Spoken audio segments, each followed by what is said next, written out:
Información de los torneos oficiales en la capital del básquet. Presentan Ecosan, Panadería Mapi y Storti Fagiano. Hoy se cumplen 26 años del fallecimiento de Alberto Pedro Cabrera. Para mi gusto, un adelantado, un genio, junto a Emanuel Ginóbili, los dos mejores basquetbolistas que surgieron de esta tierra. Manu vino y pateó el hormiguero. Después Manu, para mi gusto, está sentado a la mesa de los grandes del deporte argentino, ¿no? Por los logros que obtuvo.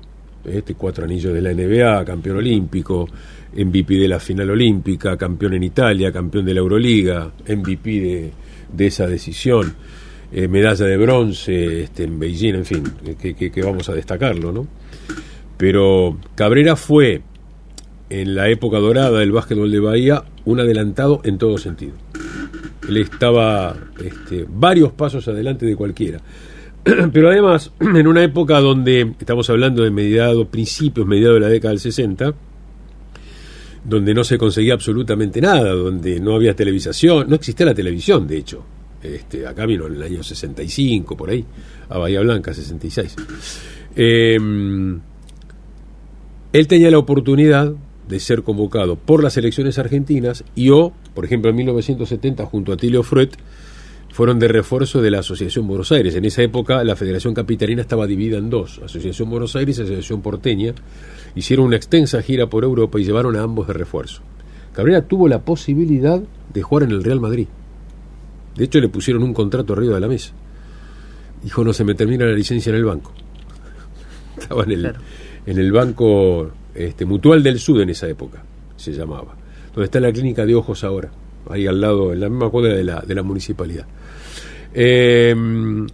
Entonces, cada vez que él iba a algún lugar, capitalizaba esa experiencia y traía algo novedoso, que después redundaba en los equipos que él dirigía en las categorías inferiores de estudiantes, en su equipo o en las selecciones de Bahía y de Provincia de Buenos Aires. Por eso Bahía tenía ese secreto de que a nivel competitivo era muy superior a todos, porque claro, como traía innovaciones.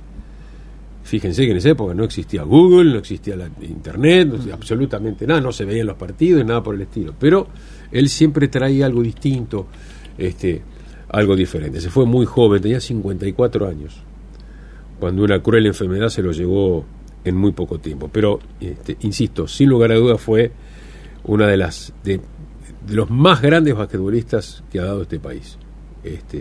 Base natural, pero jugaba de lo que sea. Ya el último tiempo jugaba más de ayuda.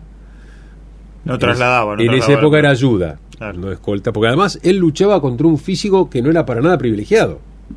Beto no era un dechado físicamente, pero tenía una cabeza, una inteligencia supina. Y además, alguien que siempre destacaba y ponía al periodismo de la ciudad en un rol de importancia, de acompañamiento, de apoyo, a lo que eran las tenidas de las elecciones de Bahía y de Provincia de Buenos Aires, o las veces que él reforzó Olimpo. Él fue campeón argentino en Santiago del Estero el 78 junto a un Olimpo, el gráfico, doble página, cuando se lo llevan en Anda en Santiago del Estero, y podio en Isla Margarita en el Sudamericano de Clubes del 79. Olimpo fue sin extranjeros, con Fino Germán y Cabrera de refuerzos, le ganaron a Peñarol de Montevideo, el partido por el tercer puesto, y subieron al podio un torneo que ganó el famoso Sirio de Brasil con Oscar, Marcel, Carioquiña, Gilson, Larry Williams, Mortari el técnico y demás.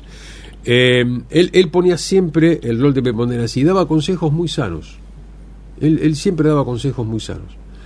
Y además en el 78, cuando él vio que ellos se estaban despidiendo, que envejecía la selección de Bahía y de Provincia, vino a buscar apoyo acá, a esta radio, diciendo, hace falta empezar a levantar el básquet de Bahía porque nos estamos cayendo. Y eso nos abrió la puerta a varios de nosotros para poder ingresar acá, porque esta radio le empezó a dar mucho. La Nueva Provincia siempre se destacó por la síntesis de los partidos de primera, de segunda y de tercera. Entonces, a partir de ese consejo que brindó Cabrera, esta radio hizo una amplia cobertura de todas las categorías y cubríamos todas las noches las tres categorías, como hay hoy en día. Sí. que había en su momento. Pero qué mejor que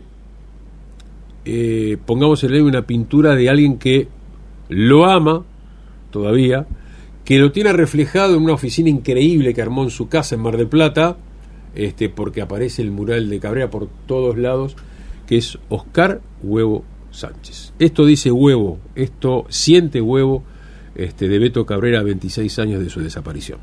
Bueno, recordar, a quien fue mi amigo y maestro, 26 años es increíble, pero bueno, dentro de todo esto recorrido mío, ya a punto de cumplir 68 años, y cuando empecé mi carrera a los 15, 16, hubo momentos que fueron claves para mi trabajo, para que yo inicie mi sueño de ser profesional del básquetbol, vivir del básquetbol, ¿no? Y bueno, en todos tuvo que ver Beto. O sea, hay momentos que yo comenzó mi locura y mi idilio con él, fue cuando el argentino de Viedma, que jugó Herniado, yo era fanático.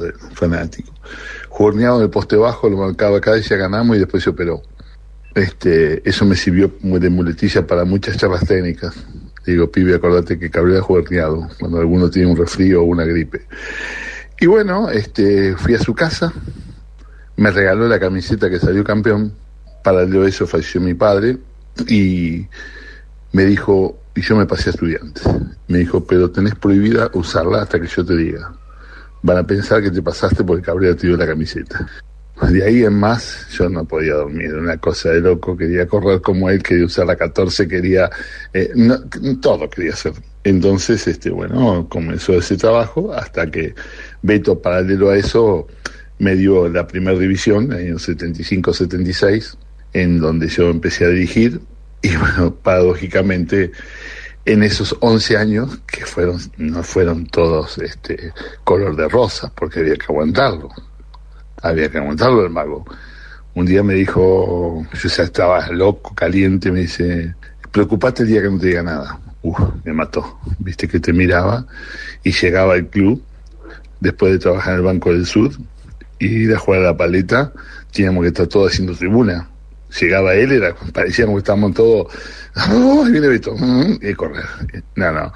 Eso fue tremendo, hasta que esa división la dirigí 11 años seguidos, y terminé dirigiéndolo después, en el 82, cuando me ofrece el equipo de Capela, me ofrece el equipo de Estudiantes. De ahí, yo no lo podía creer, que podía dirigir a Cabrera, a mi ídolo, ¿no? Y bueno, me acuerdo que tuvimos momentos terribles, hasta que un día cometí una irrespetuosidad, y jugamos contra Olimpo la final. Y digo, Beto, vas de base. Estaba elongando. Yo nunca vi algo más irrespetuoso que eso. Me dijo, podre. Cuando me dijo podre, casi me muero. Un papelón, dice. Toda la vida. Pasé con la rodilla esa que se inflamaba como una heladera. Se corrió de ayuda, ¿no? Estaba el Leche de Uno, Miguel, Juan Patagoro. Bueno, una cosa maravillosa. Salimos campeones. Y después fuimos a Provincial, salimos campeones y me regaló el buzo. Te recibiste de entrenador, me dijo, el buzo de Topper. Esos momentos yo no los puedo olvidar jamás. Me marcó la disciplina, más allá que él fue un adelantado en todo aspecto, porque fue el primero que viajó. Él no tenía YouTube, no sabía lo que era eso, Google no existía. Él solamente traía lo que iba aprendiendo de Bravender, de las competencias internacionales, lo traía acá. Resumir a Cabrera en la audición deportiva. Es algo que yo estoy impregnado de Beto. Mi oficina, la puerta de 2 metros tiene la foto de Cabrera, tiene el mural de por vida, no se mueve más, donde dice gracias Mago. Olvídate, o sea, es algo... no existe, no va a existir, es como Emanuel, no existen, no, es muy difícil que en esas épocas con todo lo precario, sin dieta, había que comer ravioles nada más, una cosa que no olvídate, no, como Cabrera no es muy difícil que uno sepa un jugador que juegue básquetbol sin la pelota. Beto jugaba sin la pelota, jugaba de base, jugaba de ayuda, no tiraba flotadora, tiraba las palanganas esas, las bandejas, pero te hacía goles de todos los colores.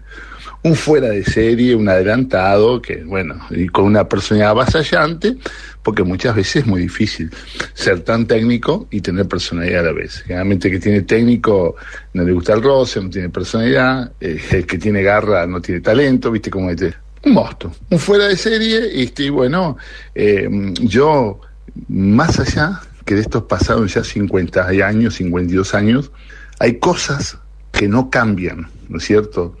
La disciplina, organización, él me aprendió, me dice, tenés que estar bien vestido, tenés que estar a horario, dirigir correctamente, dejar tranquilo, no te pelees con el líder, cosas que lee la última página del diario, ¿por qué? Lee la primera página del diario, güey, así te interesás más, no solamente deporte. ¿Qué te puedo decir de Beto?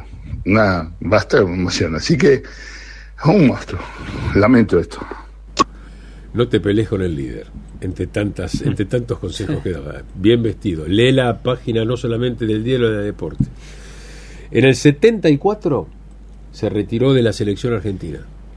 En el Luna Park.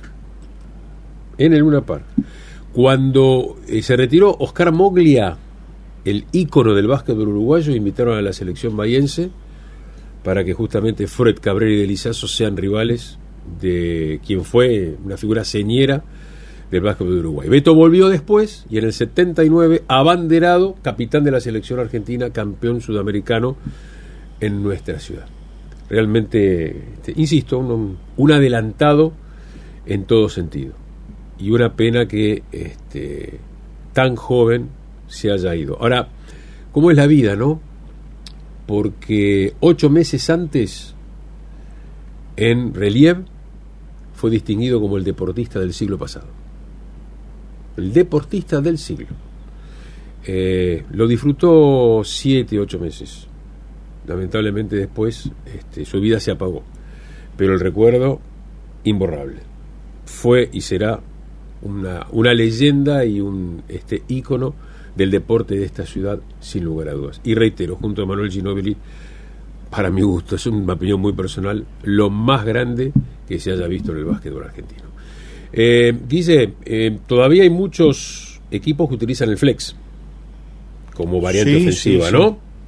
Sí, a veces con otro nombre, pero el movimiento es el mismo, con alguna variante que le van introduciendo los entrenadores. Fines de la década del 70 vino a Bahía Blanca Joseph Basinsin, que fue también un gran instructor, dejó muchas enseñanzas. Yo recuerdo Basinsin y después John Chaney, que fue entrenador de Pepe Sánchez en Temple. Bueno, dejaron enseñanzas. Basinsin fue justamente el que trajo el flex. Y Cabrera, Huevo y otros entrenadores lo fueron aplicando.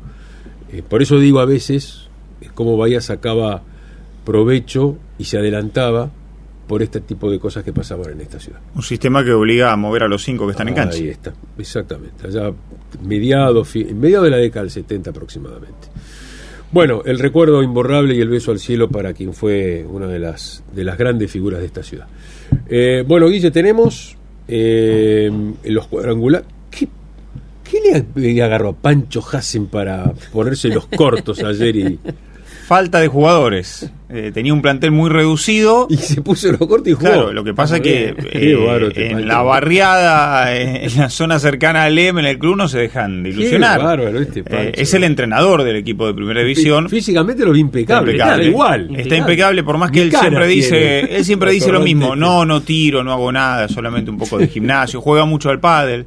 Pero está claro que el que jugó a este deporte y lo hizo de la manera que lo hizo Pancho Hassen no tiene dificultades. Sí, sufrió un golpe, cayó con su rostro en la mitad de la cancha en un momento. ¿La cara? Sí, no nada grave, afortunadamente, y salió y ya después no volvió a ingresar. Ese fue uno de los partidos que se disputaron en la cancha de Estrella, en la derrota del EM ante Villa Mitre 85-63. Después Pueyrredón superó al local 81-62, es decir que mañana juegan por el tercer puesto, el local con Alem, y a continuación Villa Mitre con Pueyrredón. También se jugó en Olimpo el segundo partido del cuadrangular. Estudiantes superó al Nier 74-66, por lo que mañana el Chivo enfrenta a Barrio Hospital desde las 21 por el tercer puesto, y el viernes va a la final entre Olimpo y Estudiantes. Hablando de de tiempos pasados, bueno, un clásico en este caso que se va a jugar de manera amistosa. Hoy tenemos en la LB Bronce actividad. Por un lado, Sporting ante Barracas, partido pendiente de la fecha número 2 del domingo, y a su vez un adelanto de la que va el domingo.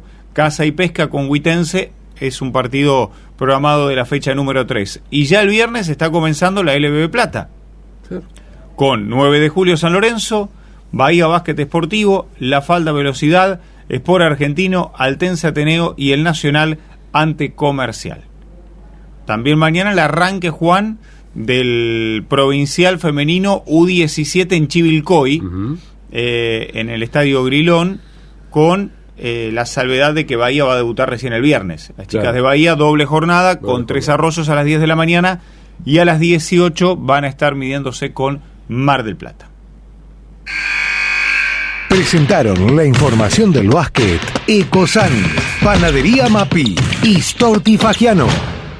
¿Sabías que en Ecosan no solo alquilamos baños químicos para obras? Sorprendete con nuestros modernos baños para eventos. Además, oficinas móviles, pañoles, cabinas de vigilancia y boleterías. Escribinos 291-431-8602. Y si probás con Ecosan, en Mapi hacemos ricos postres y masas para regalar y regalarte. Mapi es fábrica de pan de miga. Mapi, cosas ricas para compartir. Mapi, Mendoza 379. Teléfono 4530-481. Horario corrido. Storti Fagiano, asesores de seguros para tu casa, auto, salud, comercio. Storti Fagiano, Santa Fe 102.